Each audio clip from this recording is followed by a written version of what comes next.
Salutations, one and all. This is my review, RWBY Volume 7, Episode 11, and I absolutely freaking loved RWBY this episode. I mean, seriously, when Salem showed up, everyone was freaking out.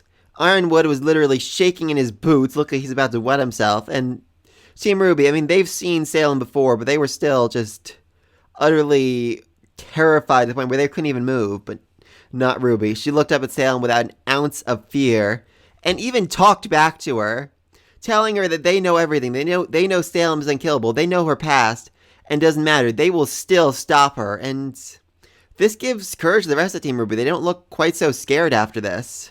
And it just really shows what a leader RWBY is, you know? No matter what the situation, she will keep moving forward. She'll stand up and she'll keep fighting.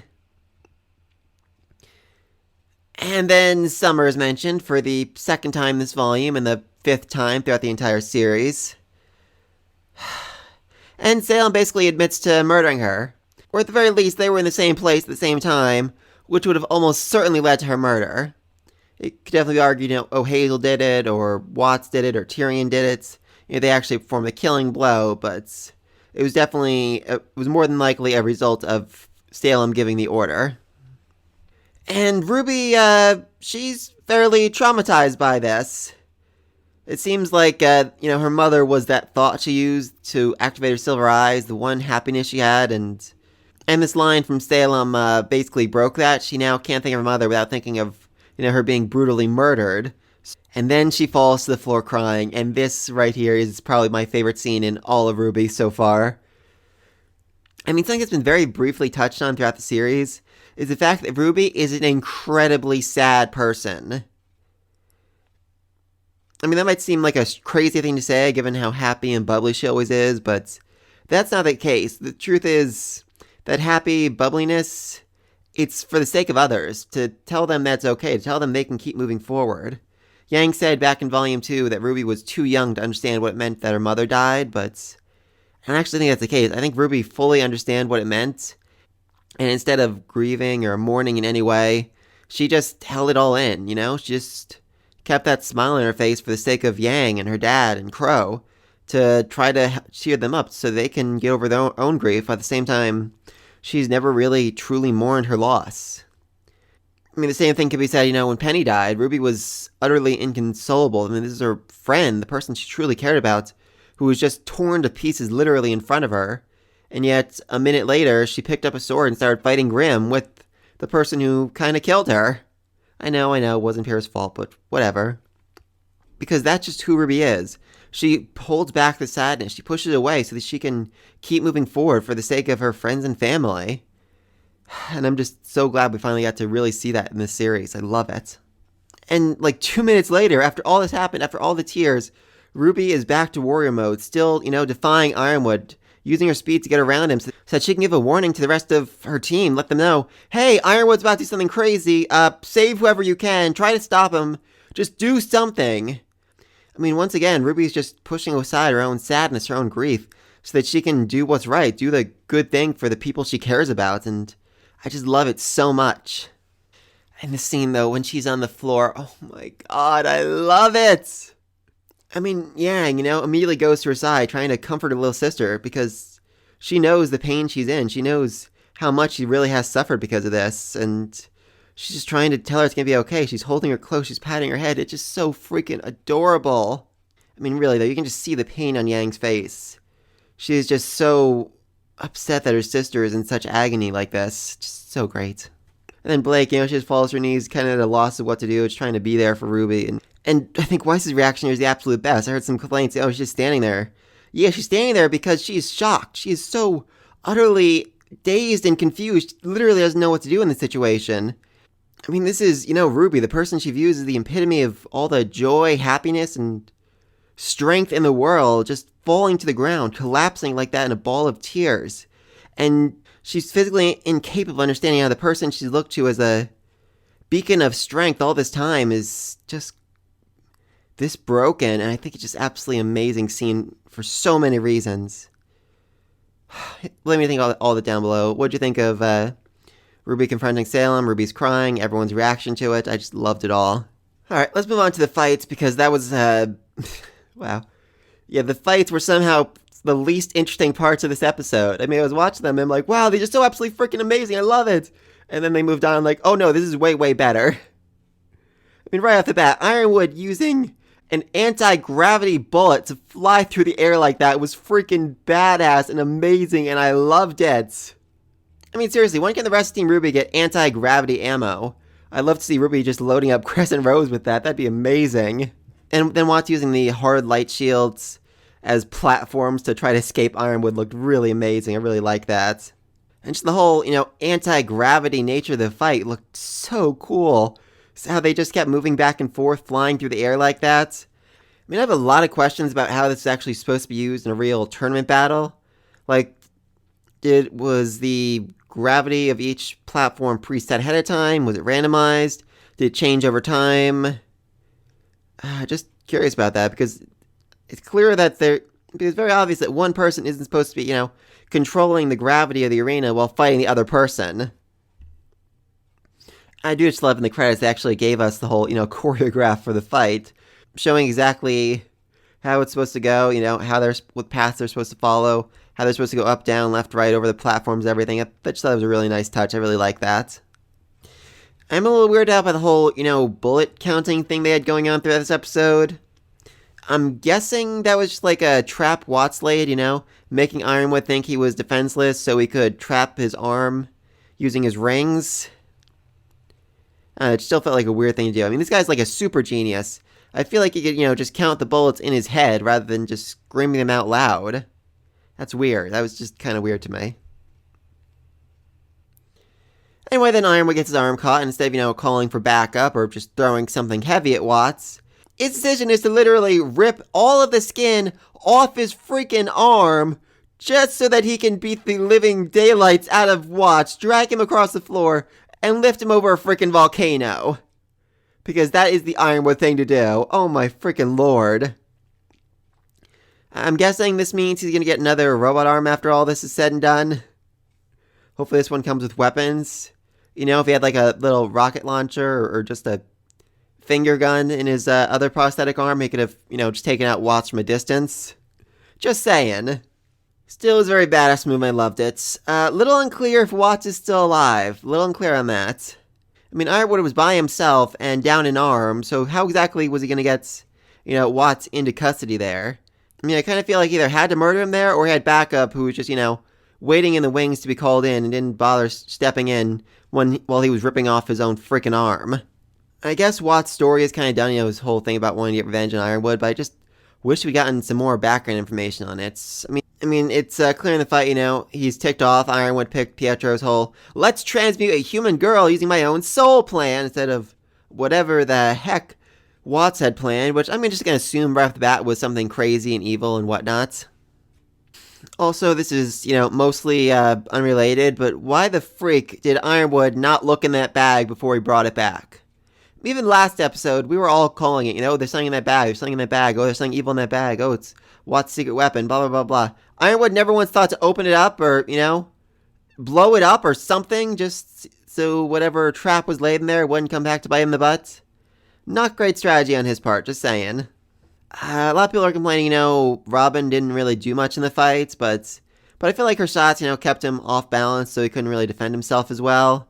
Still a little disappointing. She's supposed to be, the happy huntress, the leader of the gang, one of the strongest huntresses in Mantle, but just not really seeing that here. I did love that she threw out the exploding shot just because she knew Tyrian was such a lunatic that he was definitely going to try and catch it in his mouth. That was really cool. And I just really have to give props to Cinder this episode. I mean, seriously.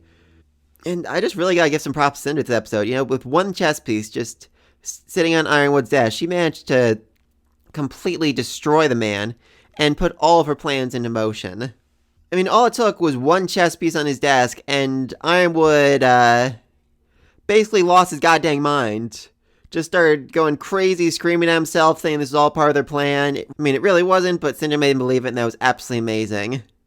I also think there might be one more step to Cinder's plan here. I mean, when we see Penny and Winter, we don't get a close-in shot of them at all. I mean, the other characters, we saw right in their faces, we saw exactly what they're doing, but not these two. I think it's because that's not Penny right there. I think Neo disguised herself as Penny, met up with Winter, gave her a little, salute, smile, whatever, to convince Winter, oh yeah, this is definitely her, because I don't know about any shapeshifters running around. And now they're on their way to see the Winter Maiden. Neo is going to stab Winter in the back, or kill her, or whatever. Then take the Maiden's power for herself, so she can go kill Cinder, whatever her plan is. Give the Maiden power to Cinder. I'm not exactly sure what she's planning right now. Still have high hopes, Neo's gonna change teams, or betray Cinder, or do something at least. But we'll see about that. And everyone's kind of surprised that Cinder is still alive. Which I'm actually really curious about. What exactly did Yang tell everyone? I mean, when she came back up, she said, oh, when I got down there, everybody was gone. I don't know what happened. I mean, did she actually see Cinder's fall when, her mother froze her and threw off a cliff? Or did she just, look around, see, all right, no Cinder here. I'm guessing Mom killed her. Something like that. I'm not sure. Anyway, speaking of Yang's lies, the whole we told Robyn Hill about the communication tower thing came to bite them in the butt, which I really don't think it should have. I mean, everyone got so ticked at them for this, but telling Robyn Hill that Ironwood was not planning something crazy, evil, and insane is the only reason she trusted you at the council meeting, which is the only reason you were able to, trap Tyrian and Watts, because she was willing to work with you. I mean, they literally saved your butt here, I'm just saying, yet everyone turns on them for it. Yes, it was a secret, but it was a secret because they didn't want to gang back, to Salem and all that. I really don't think at any point did anyone consider the fact that Robyn was working with Salem. That just does not seem very likely. And as they're all so busy and distracted yelling at each other, none of them notice the briefcase is shaking back and forth until a giant grin pops out of it. Which, not gonna lie, I really thought that was, straight up murder Ironwood right then and there, and then just be absolute chaos and anarchy. But Salem popping out of it, definitely unexpected, definitely like that twist.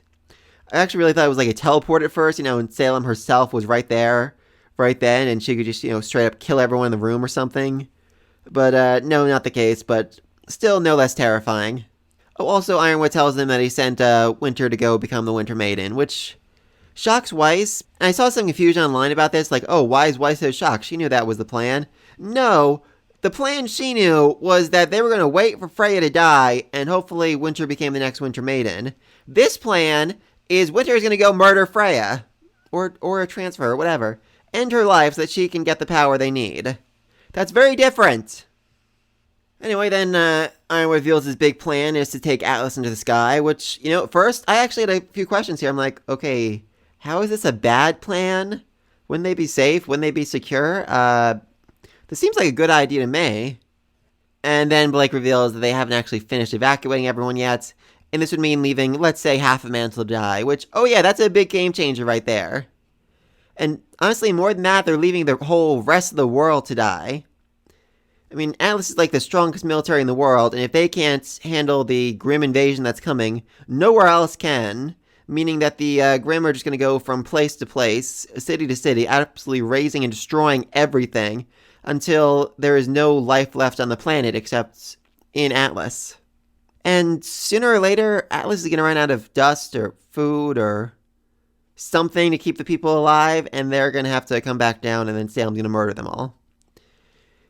He's basically saying, okay, this is what the plan is. I'm going to abandon the whole rest of the world to die just so I can save these few thousand people here. Yep, let's do that. I mean, even his thing, that he wants to keep the relics safe from Salem. What's the point then? You keep the relics safe from Salem so she can't unite them and destroy the entire world. Well, she's just going to go destroy the entire world anyway right now, so you're just really delaying the inevitable at this point. At least stand up and fight against her. I mean, seriously. You're being kind of pathetic, Ironwood, just saying. And then we see everyone else reacting to these orders, and I'm very curious about, Qrow, Robyn, and Clover here, because what exactly is it they're going to do at this point? I mean, are they going to have, like, a full-on battle inside this transport? With Tyrian right next to them? I mean, Tyrion's absolutely giddy, because there is a 99% chance he's going to escape while they're fighting over what to do next. Is Clover on board with the whole let's abandon Mantle plan? Is Clover against the plan? I mean, if Clover shows up with Aesop's listen to him and say, all right, I guess we're not listening to the general anymore. Anarchy! Anarchy! Anarchy! No idea. Oh, and Oscar's been kidnapped, apparently. Which is concerning. I mean, based on the ash on the walls, I'm guessing that was Cinder's doing. I mean, she knows he had the relic, even if she doesn't know that he is Ozpin. A lot of questions about that. I really hope, like, next episode we get a flashback of exactly what happened in here, because I have a lot of questions. Did Ozpin speak up? Did Ozpin warn him? Did Ozpin take over? Did he reveal that he is Ozpin? What happened with all of that? And how'd she take him? I just really hope we see that. If just next episode opens, with him tied up in rope or whatever, I think that'd be a little disappointing. Anyway, the big exciting conclusion of the episode is the fact that next episode, we are getting Team RWBY versus the Aesops. And I just find this absolutely hilarious. I mean, this whole volume, we've been considering, who's the traitor? Who's on Salem's side? Which of them is evil? Blah, blah, blah, blah, blah. And in the end, it's looking like none of them are evil. None of them are traitors. The issue is the fact they are, the issue is that they are too freaking loyal to Ironwood. Which, definitely didn't expect that. Now, can Team RWBY beat the Aesops? That's a very tricky question for a lot of reasons. I mean, for one thing, they all still have, their handcuffs on their back, so they could definitely restrain Team RWBY better than Team RWBY could restrain them. I mean, I think that's, the big concern. That's what's going to happen. They're going to get their cuffs out, and they're going to get them around Team RWBY like they did in the first episode, and they're just going to be screwed. But if it's a full-on battle between the two sides, that gets a lot iffier. Break them down. Alright, first there's Elm, who is ridiculously strong, and she has a freaking rocket launcher. But I don't think she can use a rocket launcher in Ironwood's office, or in that close space, without hurting her allies.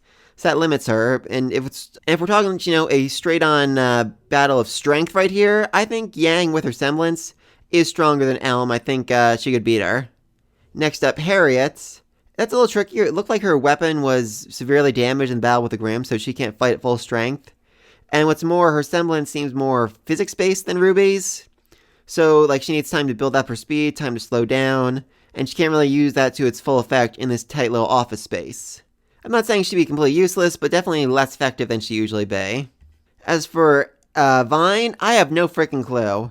Why are we seriously, we are 11 episodes into this season, and we still have yet to see him use his weapon. I mean, it's on his back. It's clearly a thing he has, and yet he's never once used it. That's weird. It could definitely be a game changer in this fight. He pulls it out, and all of a sudden, Team RWBY's on the floor. They've all lost instantly. I'm just really not sure. And finally, there's Maro. Once again, his boomerang weapon might not be all that useful in a closed space like this. But more interesting is his semblance, his stay. I feel like from what we've seen in the past, it's kind of directional. He raises his hand, everything in front of it freezes. So, again, using in this tight space with the rest of his team could end very badly. Now he does stay, and he hits his whole team as well as Team RWBY. Then he has to... It does look like he has to stay still while he's using it. So that's definitely not the OP move a lot of people are saying it's going to be in this fight. And I could definitely see them taking him out. But what's more interesting, in fact, is he seems deeply ashamed of going against them here. Of Ironwood's orders. Doesn't seem like it's something he wants to do. So there's a good chance he end up using Stay on his own team to restrain them because he's against what Ironwood's planning. I don't know. I've been theorizing all season long that I thought he'd end up being the traitor, and that might just come true in a way I really didn't see coming. Yeah, but let me take it all that down below. What do you think of this whole episode? I mean, honestly, I think it's one of my favorites. I think definitely my favorite scenes for RWBY and Team RWBY as a whole. Just how they reacted to RWBY's mental breakdown. I'm excited to see how that plays in next episode. Like I said, I'm guessing she can't use her silver eyes. I'm guessing Penny is actually Neo, and she's going to steal the Winter Maiden power and probably kill Winter. And I think Team RWBY has a great chance of fighting to a draw or beating the Aesops, especially if Maro ends up changing sides. I mean, the Aesops have really treated Maro like garbage for the entire volume, so wouldn't be that surprising. Let me think all down below. Be sure to like and subscribe to the next video. Until then, peace.